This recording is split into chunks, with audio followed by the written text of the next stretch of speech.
कांग्रेस में एक तरीके की हलचल, एक तरीके की परेशानी, दिमागी नक्सल जैसे शब्द को लेकर साफ तौर पर आपके बयानों में रिफ्लेक्ट हो रही है। लेकिन मैं ये समझना चाहती हूं कि प्रधानमंत्री नरेंद्र मोदी ने किसी पार्टी का नाम नहीं लिया, किसी व्यक्ति विशेष का नाम नहीं लिया, किसी विचारधारा की बात, डिस्टॉर्ट करने वाली विचारधारा की बात जरूर की, लेकिन किसी पार्टी की विचारधारा की बात नहीं की। तो कांग्रेस इतना असहज होकर या विपक्ष इतना असहज होकर यह क्यों कहने लगा कि मैं भी दिमागी नक्सल? पूर्णिमा जी, देखिए, लाल किले की प्राचीर से जहां इस देश के प्रधानमंत्री को राष्ट्र के नाम संबोधन देना था, अपनी उपलब्धियां बताना था, अपने आगे का विजन रखना था, वो वहां पे जो है टर्मिनोलॉजीज, जो पॉलिटिकल टर्मिनोलॉजीज है, वही बात वो बार बार करते रहते हैं।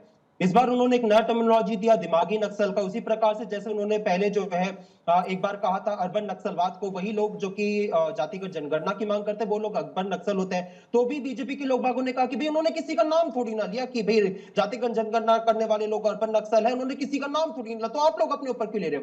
वो अलग बात है कि 1 साल बाद उनकी सरकार ने ही जो है जातिगत जनगणना करवाने का फैसला लिया। फिर इस देश के प्रधानमंत्री ने एक बार जो है कहा था कि टुकड़े टुकड़े गैंग का जिक्र किया था कि इस देश में टुकड़े टुकड़े गैंग है।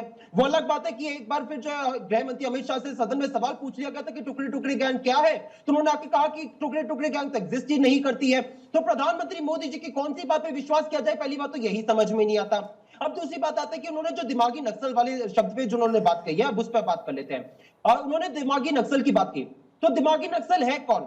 जितना मैं समझ पा रहा हूं, जो तमाम इनके नेता आके वक्तव्य दे रहे, प्रेस कॉन्फ्रेंस कर रहे, प्रधानमंत्री मोदी जी ने जो कहा, दिमागी नक्सल शायद से वो है जो भारत को भारत नहीं मानते, भारत की जो संप्रभुता, अखंडता, एकता, उसको वो नहीं मानते, वो जो है दिमागी नक्सल की बात है। तो सवाल यहाँ पे ये कि अगर ये सारे बयानों पे देखा जाए तो सबसे अग्रिम पंक्ति में तो भाई इनकी सरकार ही खड़ी होगी। वो सरकार जिन्होंने जो है चंद्रयान 3 में बनाने वाले जो इन्होंने तो कहा ही नहीं कि मैं भी दिमागी नक्सल, इन्होंने तो अपने आप को उस कैटेगरी में रखा ही नहीं। रखा किसने? किसने रखा? किसने क्या? आप बताइए। आपने परिभाषा दी अभी। आई एम श्योर कि आप इस देश की संप्रभुता के खिलाफ तो नहीं हैं क्या? आप इस देश की अखंडता के खिलाफ हैं क्या? आप इस देश के संविधान में, आप इस देश के संविधान में यकीन नहीं रखते क्या? रखते होंगे ना। तो अगर आप ये दिमागी नक्सल वाली कैटेगरी में ही नहीं है, तो फिर यह बयान क्यों? तो फिर यह बयान क्यों कि मैं भी दिमागी नक्सल? कैसे? नहीं, मैं बताता हूं। कौन सा हिस्सा? और अंश, आपने कहा कि प्रधानमंत्री को लाल किले की प्राचीर से यह कहना चाहिए था, वो कहना चाहिए था। कितने मिनट का भाषण था हुजूर? और उस कितने मिनट के भाषण में दिमागी नक्सल वाली बात का पोर्शन था? सुन लीजिए, अब सुन लीजिए। सुनाइए, सुन रही हूं। पहली बात, हाँ मैं बता रहा हूं, अब सुन लीजिए। पहले आपने तो मेरे से सवाल पूछा कि भाई आप अपने आप को उस कैटेगरी में क्यों डाल रहे हैं, तो मैं आपको बताता हूं। उस कैटेगरी में हम इसलिए डाल रहे हैं क्योंकि ये भारतीय जनता पार्टी की जो है एक फितरत बन चुकी है। हम कोई नए नहीं, हमें से कोई भी जो है इस भारतीय जनता पार्टी को आज पहली बार नहीं देख रहा है। आपने किसान ने प्रदर्शन किया, आपने उनको आतंकवादी खालिस्तानी कहा। जब छात्रों ने प्रदर्शन किया, आपने उनको उग्रवादी कहा। तो आपने मेरे को एक नाम बता दी, महिला पहलवान ने प्रदर्शन किया, आपने उनको क्या बताया? फॉरेन फंडिंग लिए रखी है, क्या कुछ नहीं कहा। आप बताइए, अगर कोई यहाँ पे भोला है, मासूम बन रहा की कोशिश करो, तो ये तो यहाँ पे कोई देख नहीं रहा। इसलिए हम कह रहे हैं कि जो भी भारतीय जनता पार्टी से सवाल पूछता है कि उनको इसी प्रकार की टर्मिनोलॉजीज देते हैं। आपने यहाँ पे कहा संविधान को लेकर, आपने यहाँ पे संप्रभुता को लेकर बात की, तो आइए थोड़ा इतिहास में बात करते हैं। भारतीय जनता पार्टी को इतिहास में जानने की बहुत ही आदत है ना। आओ चलो इतिहास की बात करते हैं। तो सबसे पहले इस कैटेगरी में आती है भारतीय जनता पार्टी की व्याख्या से, तो आती है आरएसएस। एक बार 28 दिसंबर 1949 को उन्होंने नेशनल एंथम को अपने मुखपत्र में कहा कि आइटम एंटरटेनमेंट है। आइए गोवलकर ने बंच ऑफ थॉट्स में उन्होंने पेज नंबर 188 में कहा कि इंडियन फ्लैग में कुछ भी इंडियन जैसा नहीं है। आइए आरएसएस ने जो है 52 साल तक तिरंगा को स्वीकार नहीं किया, संविधान की प्रतियां जलाई। अब आ जाइए भारतीय जनता पार्टी पे, दूसरा जो पंक्ति में शामिल होती है। थोड़ा इतिहास में मैं चली जाती हूँ। झीरम घाटी हमला याद है? झीरम घाटी हमला याद है? पहले मुझे अपनी बात पूरी करने झीरम घाटी हमला याद है? नहीं, ये थोड़ी प्रवचन थोड़ी चल रहे हैं अंश, यहाँ पर प्रवचन नहीं चल रहे हैं ना। मैं तो सीधे मुद्दे पर हूँ। मैं फिर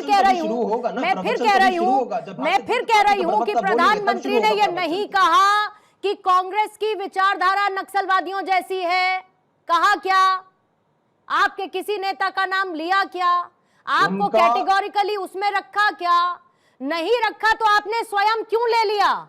मैं यही तो पूछ रही हूं आपसे। आपको झीरम घाटी हमला याद है बहुत अच्छी तरीके से। नक्सलवाद, आपकी पूरी टॉप लीडरशिप खत्म हो गई थी साहब 2013 में। इसी नक्सलवाद के चक्कर में, इसी नक्सलवाद ने दंतेवाड़ा में हमारे 76 जवानों की शहादत देखी। इसी नक्सलवाद की वजह एक से। सेकंड सुनिए। तो अगर आपको सुनिए, नक्सलवाद सुनिए। से समस्या थी, एक अंश सेकंड सुनिए। थी, मैं मान के चलती हूं, तो फिर आपको दिमागी नक्सलियों से भी समस्या होनी चाहिए, ना कि ये अब सुन कहना लीजिए चाहिए एक कि सेकंड। मैं भी दिमागी नहीं, नहीं, नक्सल हूं। सुनिए सुनिए सुनिए, एक सेकंड सुनिए। आपने यहाँ पे नक्सलवाद की बात करी ना, नक्सलवाद भारतीय जनता पार्टी कहते हैं कि उन्होंने खत्म किया, अच्छी बात है। लेकिन सवाल यहाँ पे ये है कि जब आप नक्सलवाद खत्म कर रहे हैं तो जिन आपने सैनिकों के, जिन पुलिस जो कंपनीज उनके माध्यम से आपने इस नक्सलवाद को खत्म किया है, वो कई पुलिस कंपनी जो है उनके परिवार के लोग बाग आज कोर्ट में जा रहे हैं पुरानी पेंशन को बहाल करने के लेके, उसको लेके भी बात करिए।